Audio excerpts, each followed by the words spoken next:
असं आहे की आज सकाळी त्यांना अटक करण्यात आलेली आहे आणि या प्रकरणाचं गांभीर्य लक्षात घेता पोलिसांनी योग्य कारवाई केलेली आहे आणि पुढेही हे प्रकरण लॉजिकल एंडला नेण्याकरता ज्या ज्या गोष्टी करण्याची आवश्यकता आहे त्या गोष्टी पोलीस करतील।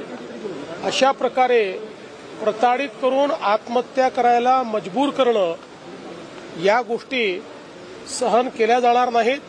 त्यामुळे त्याच्यावर जे काही कडक कारवाई करता येईल कायद्याने ती सगळी कारवाई केली जाईल। आरोपींवर मोकोका लावा अशा पद्धतीची कसपटी कुटुंबियांची मागणी आहे, तुम्हाला भेट घेणार आहे। असं आहे की मकोका लावण्याकरता काही त्याचे नियम आहेत, त्या नियमात बसलं तर ते लागू शकेल, पण नियमात बसेल की नाही या संदर्भात आज सांगता येत नाही, त्यामुळे त्याच्यावर मी आज बोलू शकत नाही। खरं प्रकरण आहे, खरं तर आपण पाहतोय पण आगवणे कुटुंबियांनी असा प्रकार केल्याचं आता समोर येतंय, कसं बघताय एकूणच? फार वाईट आहे। म्हणजे आजच्याही या 21व्या शतकामध्ये जेव्हा मुलींमध्ये आणि सुनांमध्ये कोणताही फरक करणं हे चुकीचं आहे, अशा परिस्थितीत अशा प्रकारची वागणूक देणं हे मला असं वाटतं अतिशय पाप आहे आणि ते या ठिकाणी झालेलं दिसतं। या दोन आरोपींना साहेब पकडलेलं आहे। कारवाई जी ती त्यावेळी झाली नव्हती, पहिल्या सुनेला तक्रार दिली होती त्याची आता माझ्याकडे माहिती नाही आणि कल्पनाही नाही। साहेब या सगळ्या अजितदादा भाषण करत असताना लोकांना सांगत होते मी त्या कार्यक्रमाला उपस्थित राहिलो, त्यात माझा काही दोष असं म्हणत असताना ते स्वतः हास्य विनोदामध्ये रंगले।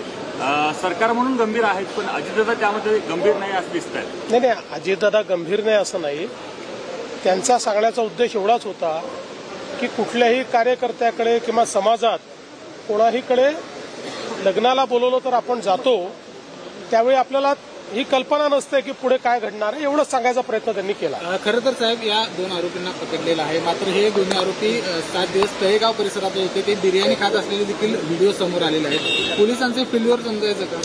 मला असं वाटतं की पोलिसांनी त्यांना पकडलेलं आहे, पोलिसांनी उचित कारवाई केलेली आहे, पुढेही पोलीस उचित कारवाईच करतील। आता याला खूप फाटे फोडणं हे अतिशय चुकीचं आहे। साहेब, राज्यामध्ये अवकाळी पावसाने खूप थैमान घातलेलं आहे, मोठं नुकसान शेतकऱ्यांचं झालेलं आहे, आता राज्य सरकारतर्फे काही मदत वगैरे काही कशा पद्धतीचं नियोजन करतात? जिथे अवकाळी पावसाचं नुकसान होतं तिथे आपल्या स्टँडिंग ऑर्डर्स असतात, त्या स्टँडिंग ऑर्डर प्रमाणे त्याचे पंचनामे होतात आणि नुकसान भरपाई आपण देतो। कामगारांना एक सेफ्टी किट दिलं जातं, मात्र त्यामध्ये आता दलांचा सुसवाट झाला आणि प्रत्येक कामगाराकडून 1500 रुपये वसूल करण्यात येतात। असं दलालांचा सुसवाट झाला वगैरे म्हणणं चुकीचं आहे, पण कुठे घडलं असेल तर कारवाई करू।